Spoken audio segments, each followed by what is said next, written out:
tzatziki sauce.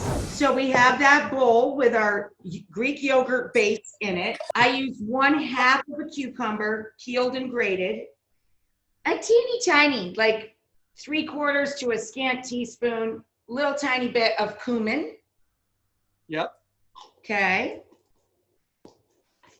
We're gonna add the juice of a lemon. The whole lemon, right? Yeah. You know what my favorite part of the tzatziki is the dill. I always add a little too much, a little more dill than I'm supposed to. Yeah, put in a fat handful. I agree with you. A whole load of dill and mint. Yes. I love mint. And there's your tzatziki. Do you see mine? Look at you. So now we're going to take our tomato. Did you already dice yours? Yes, ma'am. You're so far ahead of me, Bob.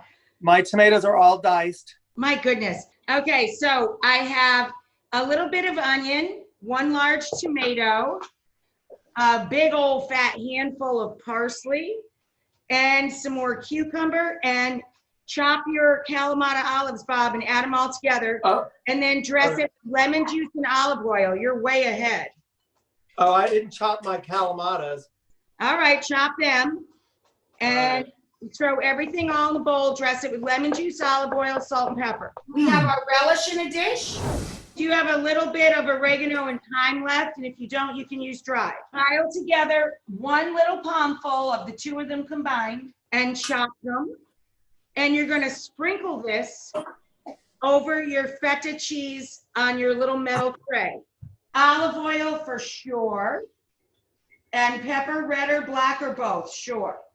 It's going to get roasted in the grill with the lid down until it turns brown. And if you're cooking inside, if you're cooking in the oven, you would put the rack in the middle of the oven and turn the broiler on high and leave this in the oven until the cheese is brown and you're done. So we're going to put the feta cheese in to roast.